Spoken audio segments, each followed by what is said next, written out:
오늘 말씀은 예수님께서 가족에 대해서 새로운 정의를 내린 말씀입니다. 오늘 말씀 마태복음 12장 46절에 보면 예수님의 어머니 마리아와 동생들이 예수님을 찾아왔습니다. 예수님의 아버지 요셉은 예수님께서 30살부터 시작하신 공생의 시기에 성경 기록에 나오지 않는 것으로 봐서 이미 돌아가신 것이 분명합니다. 그래서 예수님의 어머니와 동생들이 예수님을 찾아왔습니다. 어머니와 동생들이 예수님을 찾아왔으니까 한 사람이 예수님께 당신의 어머니와 동생이 찾아왔습니다 라고 말합니다. 예수님, 가족들이 찾아왔으니까 반갑게 집안으로 맞아 주시죠. 그런 의미죠. 그런데 예수님께서 이런 말씀을 하십니다. 누가 내 어머니며 내 동생들이냐? 이 사람들이 나의 어머니와 동생들이 아니다. 나와 전혀 관계없는 사람이다. 이런 의미가 아닙니다. 예수님의 말씀의 뜻은 육신의 어머니가 진짜 내 어머니가 아니고 육신의 동생들이 진짜 내 동생들이 아니다라는 것입니다. 그럼 누가 참된 어머니고 참된 동생들인가? 정말로 참된 나의 어머니와 나의 동생들은 하늘에 계신 내 아버지의 뜻대로 하는 자이다. 누구든지 하늘에 계신 내 아버지의 뜻대로 하는 자는 예수님의 제자들이죠.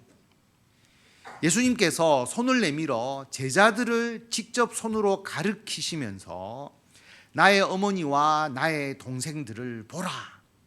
그렇게 말씀하시면서 예수님의 제자들을 어머니와 동생들, 예수님의 진정한 가족이라고 새롭게 정의하셨습니다. 오늘 예수님의 말씀은 우리가 어머니와 아버지와 형제, 즉 가족에 대한 인식을 완전히 바꾸도록 하고 계십니다. 성도 여러분, 가정을 이루는 가장 중요한 요소가 무엇일까요? 혈육이라고 생각하기가 쉽습니다. 피로 맺어진 가정이다. 그런데 여러분, 사실 부부는 피 한 방울 서로 같이 섞이지 않았습니다. 혈연 관계로 맺어지지 않았습니다. 그럼 계약 관계인가요? 혼인 신고를 하기 때문에.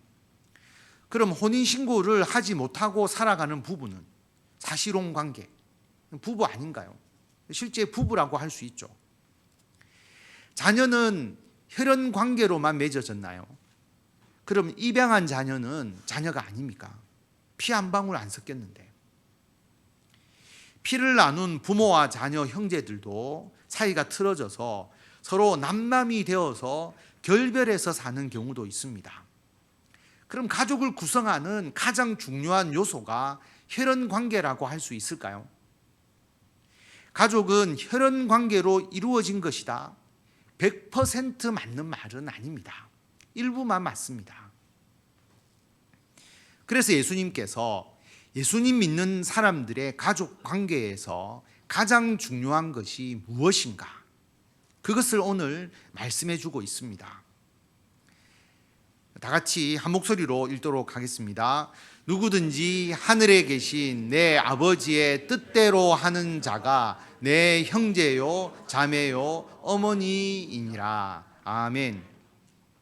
우리 가정을 구성하는 핵심적인 요소, 우리 가정을 이끌어가는 가장 중요한 요소, 우리 가정이 잘 되고 복받는 필수적인 요소는 하나님의 뜻대로 살아가는 삶입니다. 부부에게 이런 질문을 많이 하죠. 다시 태어나면 지금 남편과 또 지금 아내와 다시 결혼하시겠습니까? 말도 안 되는 질문이죠. 우리는 다시 태어나지 않습니다. 다시 태어난다는 것은 불교의 윤회 사상이죠. 그런데 윤회 사상은 100% 틀렸습니다. 만약 윤회가 사실이라면, 그래서 컴퓨터 회사에 다닌 사람이 다음 생애에 개로 태어났다라고 생각해 봅시다. 그 개가 전생에 자기가 사람이었던 것, 컴퓨터 회사 다녔던 것, 직장 생활한 것, 프로그래밍 한 것 다 기억할까요? 기억하면 그 개의 지능은 사람 수준 이상이잖아요. 개가 컴퓨터도 하고 스마트폰도 써야 됩니다. 그런데 그런 개는 이 세상에 존재하지 않습니다. 개가 그 전생을 전혀 기억하지 못하는데 어떻게 그 개가 정확히 그 컴퓨터 전문가였다고 할 수가 있겠습니까? 윤회라는 것을 조금만 깊이 생각하면 전혀 말도 되지 않는 궤변임을 알 수가 있습니다. 그러므로 다시 태어나면이란 이런 표현을 우리는 그리스도인들은 써서는 안 됩니다. 그런데 타임머신을 타고 다시 처녀 총각대로 돌아가면 이것을 말할 수 있겠죠. 타임머신을 타고 20대 초반으로 돌아가면 지금 남편과 아내, 또한 남편과 아내 중 한 분이 돌아가신 분도 계십니다. 그분들을 포함해서 남편과 아내와 처음 만나기 전으로 타임머신을 타고 돌아가면 다시 결혼할 것인가? 이것을 큰 소리로 대답하게 하면 가정이 파탄 날 수도 있으니까 여러분 속으로만 생각하십시오. 집에 가서도 묻지 마십시오. 절대로 묻지 마세요. 우리가 살아있는 동안 과거로 돌아가는 타임머신이 안 생깁니다. 그러니까 묻지 마세요. 대신에 정답만 알려드리겠습니다. 여러분, 결혼한 것, 부부가 된 것이 하나님의 뜻입니까? 여러분의 선택입니까? 저는 타임머신을 타고 20대 초반으로 돌아가도 제 아내랑 사귈 것이고 제 아내랑 결혼할 것입니다. 저의 결혼은 제가 선택한 것이 아니고 하나님의 뜻이기 때문입니다. 단 이렇게 생각해 볼 수는 있습니다. 제가 다시 20대 초반으로 돌아간다면 젊었을 때 제가 사랑하는 방법을 잘 몰라서 행했던 부족한 부분, 미흡했던 부분을 고치고 싶습니다. 그때 이해해 주어야 했었는데 이해하지 못한 부분, 이해해 주고 포용해 주고, 미안하다고 사과했어야 되는데 사과하지 못한 부분 사과하고, 배려해 주었어야 하는데 배려하지 못한 부분 배려해 주고, 제가 예전에 미흡하고 실수했던 부분들을 좀 더 잘 고쳐서 아내를 더 행복하게, 그리고 지금보다 더 행복한, 지금보다 더 복된 가정을 만들고 싶습니다. 여러분, 이것이 정답입니다. 저의 정답이 아니라 예수님께서 말씀하신 정답입니다. 부부가 결혼해서 한 가정을 이루는 핵심적인 요소가 바로 하나님의 뜻이기 때문입니다. 최초의 결혼이 어떻게 이루어졌습니까? 창세기 2장 2절에 보면 여호와 하나님이 아담에게서 취하신 갈빗대로 여자를 만드시고 그 여자를, 하와를 아담에게로 이끌어 오셨다. 아담이 하와를 만든 것이 아닙니다. 그리고 아담이 하와를 찾아간 것도 아닙니다.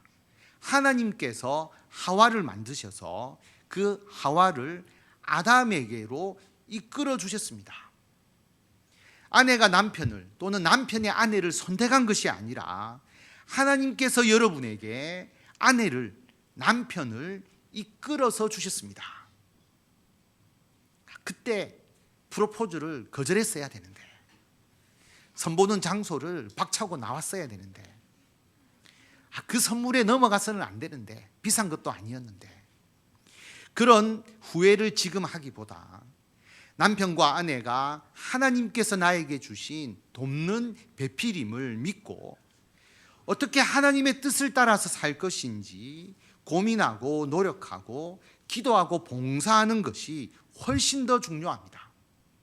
하나님께서 배우자를 잘못 주신 것이 아닙니다.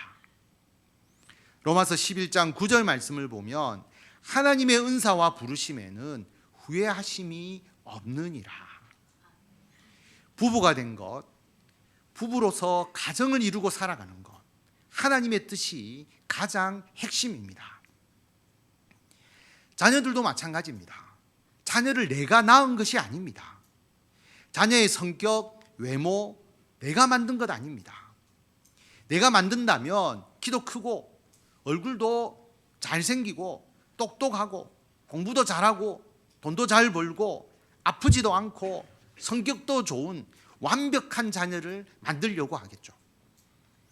그러니 나의 기준에서는 자녀가 부족하다고 생각되는 점이 다 흠으로 보일 수밖에 없습니다. 내 기준을 가지면 자녀에 대한 불만이 생깁니다. 내가 왜 너를 낳았는지 모르겠다. 여러분, 자녀도 하나님께서 주신 것입니다. 시편 127편 3절에 보면 보라, 자식들은 여호와의 기업이요 태의 열매는 그의 상급이로다. 자녀는 하나님께서 주신 기업이고 상급입니다. 귀한 것이고 복입니다. 하나님께서 부모에게 주신 귀한 기업이고 상급, 복이며 선물입니다. 그러므로 우리가 불평할 수 없습니다. 자녀 여러분, 당연히 여러분들에게 부모님도 하나님의 뜻입니다. 왜 우리 부모는 재벌이 아닌가? 왜 우리 아빠는 정우성 외모를 닮지 않았는가? 왜 못난 유전자를 나에게 물려주었는가? 왜 우리 부모님은 나에게 몸도 아프고 유전적인 질환을 나에게 물려주었느냐? 불평, 불만을 가질 이유가 없습니다. 왜 우리가 부부가 되었고 왜 자녀를 낳았으며 왜 우리가 한 가족이 되었는가? 하나님의 뜻입니다. 누구든지 하늘에 계신 내 아버지의 뜻대로 하는 자가 내 형제고 자매고 어머니다. 가정에 하나님의 뜻이 중심이 될 때에 가정이 올바로 서게 됩니다. 가정이 행복하게 됩니다. 가정의 물질이 부족해도 감사하게 되고 몸이 아파도 감사하고 가정의 모든 연약함도 감사하고 항상 감사하고 항상 행복할 수 있습니다. 그런데 요즘 부모와 자녀는 함께 살 수도 있지만 떨어져 살게 되는 경우가 많습니다. 자녀가 해외에 살기도 하고 수도권에 살기도 하고 떨어져 있으니까 실제 위급하고 필요할 때 자녀에게 도움이 되기 어려운 때도 있습니다.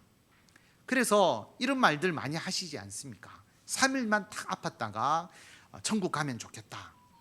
모두 흩어져 있으니까 그 3일 동안 자녀들, 친척들이 모일 수 있으니까.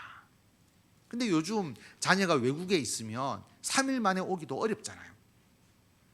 요즘 대부분의 가족이 떨어져서 지내기 때문에 휴대폰으로는 마음을 전할 수가 있지만 실제로 직접 만남을 통해서 가족의 사랑을 나누기가 점점 어려워집니다. 그래서 예수님께서 새로운 가족을 주셨습니다. 그것이 교회입니다. 성경에 보면 이스라엘 공동체 그리고 교회 공동체에 고아와 과부를 돌보라는 말씀이 많이 나오잖아요. 근데 여러분, 이것을 지금은 폭넓게 해석을 해야 합니다. 나이가 들면 혼자 계신 분, 배우자 중 한 분이 사별하시고 혼자 되신 분들이 반드시 생기게 되죠. 또 요즘 부모는 계시지만 멀리 떨어져서 사는 경우, 자녀와 부모가 멀리 떨어져서 지내면 정작 필요할 때 부모가 없는 것과 같은 경우가 많습니다. 그래서 성경에서 말하는 고아와 과부의 폭넓은 의미입니다. 그래서 교회가 필요합니다. 디모데전서 5장 1절에 보면 늙은이를 꾸짖지 말고 권하되 아버지에게 하듯 하며 젊은이에게는 형제에게 하듯 하고 늙은 여자에게는 어머니에게 하듯 하며 젊은 여자에게는 온전히 깨끗함으로 자매에게 하듯 하라. 교회 성도는 하나님의 뜻 안에서 맺어진 새로운 가족입니다. 교회를 통해서 우리 모두가 가족처럼 지내는 것, 이것도 하나님의 뜻입니다.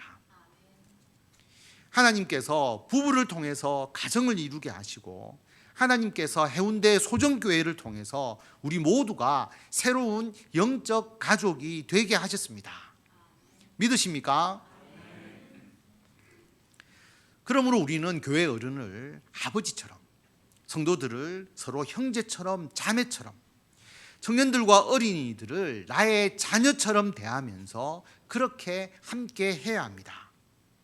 우리 모두가 교회에서 부모와 자녀, 형제, 자매의 역할을 해야 합니다.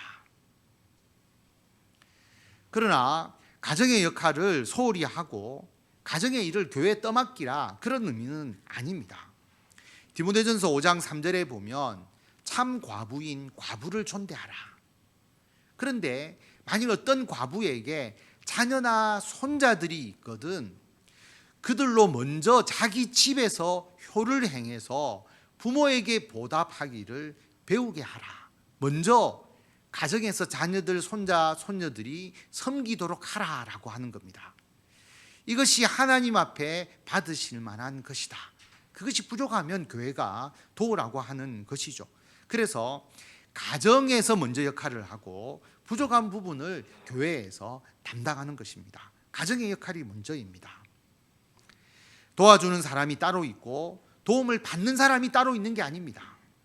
가정에서나 교회에서 왜 나를 도와주지 않느냐, 불평 불만을 가져서는 안 됩니다. 가정에서 어머니는 어머니로서, 아버지는 아버지로서, 자녀는 자녀로서, 교회에서 모든 성도들이 영적인 가족으로서 자신의 역할을 해야 합니다. 그럼 하나님께서 왜 하나님의 뜻으로 가정과 교회를 이루게 하셨습니까? 가정과 교회를 세우신 이유가 뭘까요? 신명기 7장 9절에서 보면 그런즉 너는 알라 오직 내 하나님 여호와는 하나님이시요 신실하신 하나님이시라. 그를 사랑하고 그의 계명을 지키는 자에게는 천대까지 그의 언약을 이행하시며 인애를 베푸시되 하나님을 미워하는 자에게는 당장에 보응하여 멸하시나니 여호와는 자기를 미워하는 자에게 지체하지 아니하시고 당장에 그에게 보응하시느니라. 하나님께서 가정과 교회를 세우신 목적은 하나님을 사랑하고 하나님의 계명을 지켜서 대대손손 천대까지 하나님의 은총과 은혜를 받아 누리게 하기 위해서입니다. 그럼 가정과 교회가 해야 될 역할이 무엇이겠습니까? 하나님을 사랑하게 하는 것, 하나님의 말씀을 듣고 배우게 해서 하나님의 말씀을 지켜 나가도록 하는 것, 이것을 이루기 위한 영적 공동체가 가정이고 교회입니다. 하나님께서는 가정과 교회를 통해서 하나님의 복과 은혜를 대대손손 이루기 위해서 우리에게 가정을, 영적 가정, 교회를 주셨습니다. 그래서 신명기 28장 1절에 보면 너가 너의 하나님 여호와의 말씀을 삼가 듣고 내가 오늘 너에게 명령하는 그의 모든 명령을 지켜 행하면 내 하나님 여호와께서 너를 세계 모든 민족 위에 뛰어나게 하실 것이라. 내가 내 하나님 여호와의 말씀을 청종하면 이 모든 복이 너에게 임하며 너에게 이를 것인데 어떤 복인지가 상세하게 나와 있습니다. 성읍에서도 복을 받고 들에서도 복을 받을 것이며 내 몸의 자녀와 내 토지의 소산과 내 짐승의 새끼와 소와 양의 새끼가 복을 받을 것이며 내 광주리와 떡 반죽 그릇이 복을 받을 것이며 내가 들어와도 복을 받고 나가도 복을 받을 것이니라. 하나님께서 이 세상에서 우리가 이런 복을 받아 누리게 살도록 언제까지? 천대까지 이 복이 임하도록 우리에게 가정과 교회를 주셨습니다. 부부가 되게 하시고 가정을 이루어 주신 것은 하나님의 뜻이다. 우리를 해운대 소정교회에서 같이 신앙생활 하게 하신 것 하나님의 뜻이다. 가정과 교회를 통해서 하나님을 사랑하고 하나님의 말씀을 듣고 배우며 그 말씀대로 행하도록 하셨다. 이것을 믿고 행하는 가정과 교회에 하나님께서 오늘 이 말씀에 복을 주십니다. 마태복음 10장 34절에 보면 내가 세상에 화평을 주러 온 줄로 생각하지 말라. 화평이 아니요 검을 주러 왔다. 내가 온 것은, 내는 예수님을 말합니다. 예수님이 온 것은 사람이 그 아버지와 딸이 어머니와 며느리가 시어머니와 불화하게 하려 함이니 사람의 원수가 자기 집안 식구리라. 여러분, 예수님이 가정 파괴자입니까? 가족끼리 불화하도록 하시는 예수님입니까? 아닙니다.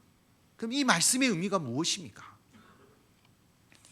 계속 이 말씀을 이어보면 아버지나 어머니를 나보다 더 사랑하는 자는 내게 합당하지 아니하고 아들이나 딸을 나보다 더 사랑하는 자도 내게 합당하지 아니하며 또 자기 십자가를 지고 나를 따르지 않는 자도 내게 합당하지 아니하니라. 자기 목숨을 얻는 자는 잃을 것이요 나를 위하여 자기 목숨을 잃는 자는 얻으리라.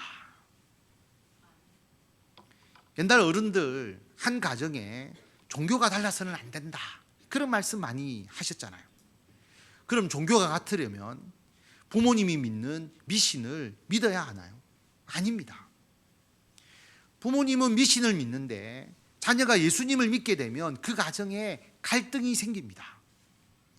마찬가지로 부모님은 예수님을 믿는데 자녀가 믿지 않거나 부부가 모두 예수님을 믿지 않으면 한 사람은 믿고 한 사람은 안 믿거나 또 가족이 모두 예수님을 믿지 않고 안 믿는 사람이 있으면 또 갈등이 생깁니다. 예수님의 말씀은 가정에서의 종교 갈등, 신앙의 갈등, 그것이 이상한 것이 아니다라는 뜻입니다. 우리 가정은 하나님의 뜻에 따라 맺어진 가정이다. 하나님을 사랑하고 하나님의 말씀을 청종하기 위해서 세운 가정이다.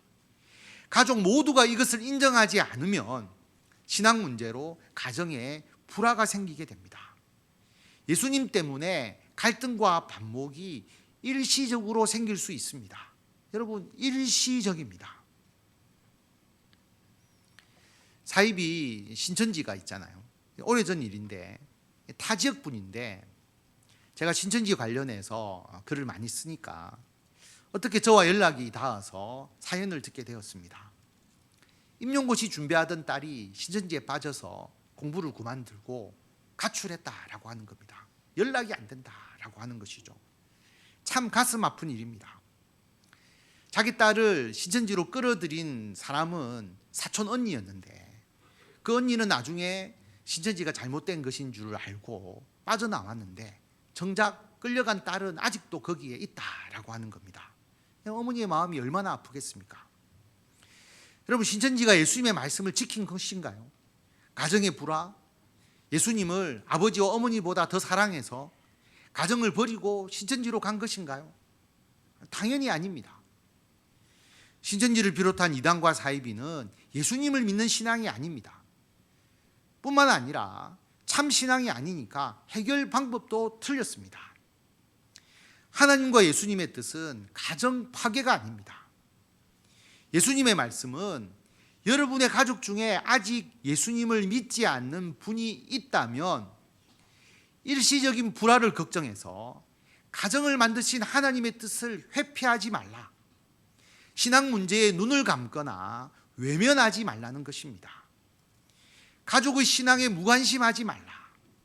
가족의 신앙 문제를 가정의 최우선으로 두어라.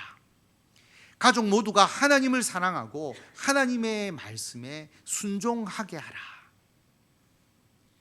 그러므로 신앙의 갈등을 덮고 신앙 문제를 해결할 수 있도록 예수님을 믿는 우리가 가족을 더 사랑하고 더 섬기고 가족을 위해서 더 기도하고 더 말씀으로 무장하고 더 말씀을 증거해야 합니다. 우리가 더 희생하고 봉사해서 하나님 믿는 가정을 만드시는 것이 하나님의 뜻입니다. 그래서 우리 가정을 통해서 하나님의 복이 대대로 임하게 하는 것입니다. 그것이 우리의 사명입니다.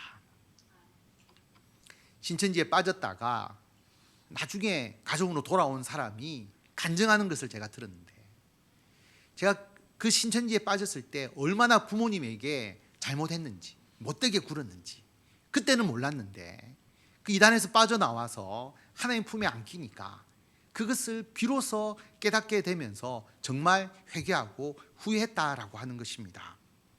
여러분, 하나님께서 하나님을 믿는 가정과 교회에게 주시는 복이 있습니다. 앞에서 이어지는 말씀인데요, 여호와께서 너를 대적하기 위해 일어난 적군들을 내 앞에서 패하게 하시리라. 그들이 한 길로 너를 치러 들어왔으나 내 앞에서 7길로 도망하리라. 이게 어떤 의미냐 하면, 가정에 어떤 문제가 일어나도 하나님의 뜻 안에서 이겨낸다는 의미입니다. 여호와께서 명령하사 내 창고와 내 손으로 하는 모든 일에 복을 내리시고, 내 하나님 여호와께서 내게 주시는 땅에서 내게 복을 주실 것이며. 무슨 말이냐 하면, 하나님께서 주시는 복은 일시적이지 않다라고 하는 겁니다. 그 복이 계속 쌓여져 간다. 그래서 창고에 주시는 복, 그리고 하나님께서 주시는 복은 끊어졌다, 이어졌다 하는 것이 아닙니다. 우리들의 손으로 하는 모든 일에 복을 주십니다. 복이 지속됩니다. 여호와께서 너에게 맹세하게 하신 대로 너를 세워 자기의 성민이 되게 하시리니, 이는 내가 내 하나님 여호와의 명령을 지켜 그 길로 행할 것임이라. 땅의 모든 백성이 여호와의 이름이 너를 위하여 불리는 것을 보고 너를 두려워하리라. 가정과 교회를 통해서 예수 믿는 우리들과 가정에 복을 주셔서 결국 무엇이 되게 하시느냐? 하나님의 성민, 거룩한 백성으로 인정받도록 해주십니다. 계속 이어서 보면, 여호와께서 내게 주리라고 내 조상들에게 맹세하신 땅에서 너에게 복을 주셔서 내 몸의 소생과 가축의 새끼와 토지의 소산을 많게 하시며, 여호와께서 너를 위하여 하늘의 아름다운 보고를 여시사 내 땅에 때를 따라 비를 내리시고 내 손으로 하는 모든 일에 복을 주시리니, 내가 많은 민족에게 꾸어 줄지라도 너는 꾸지 아니할 것이요, 여호와께서 너를 머리가 되고 꼬리가 되지 않게 하시며 위에만 있고 아래에 있지 않게 하시리니. 저와 여러분과 여러분의 가족과 자녀들에게 이러한 하나님의 복이 천대에 이르기까지 임하기를 축원합니다. 그럼 이러한 복을 받기 위해서 무엇이 필요한가? 하나님께서 이어서 또 반복해서 말씀하십니다. 우리 다 같이 13절 14절 읽도록 하겠습니다. 오직 너는 내가 오늘 내게 명령하는 내 하나님 여호와의 명령을 듣고 지켜 행하며, 내가 오늘 너희에게 명령하는 그 말씀을 떠나 자로나 우로나 치우치지 아니하고 다른 신을 따라 섬기지 아니하면 이와 같으리라. 아멘. 성도 여러분, 우리 가정을 하나님께서 세워주셨습니다. 가정을 구성하는 핵심은 하나님의 뜻입니다. 가정에서 진로 문제, 돈 문제, 건강 문제 서로 걱정하기보다 제일 먼저 가족의 신앙 문제를 가정의 중심으로 가져오시기 바랍니다. 생신 선물, 명절에 집에 오는 것, 가족 식사, 부모님 용돈, 부모님을 부양하는 것에 신경을 쓰는 것보다 우리 모두가 하나님을 사랑하고 하나님의 말씀을 지키는 것을 가정의 중심에 두시기 바랍니다. 우리 가정이 하나님께서 맺어주신 가정이다. 우리 가정은 하나님의 뜻 안에 있다. 우리 가정은 하나님의 말씀 안에서 살아간다. 우리 가정은 하나님의 말씀 위에서 든든히 세워졌다. 이 믿음 가지고 이 믿음으로 행하셔서 이 땅에 살면서 우리와 우리 자손들이 대대손손 모두가 잘 되고 복을 받고 우리와 우리 자손들이 대대손손 하나님의 나라에서 영생하는 복을 받아 누리시기를 축원합니다.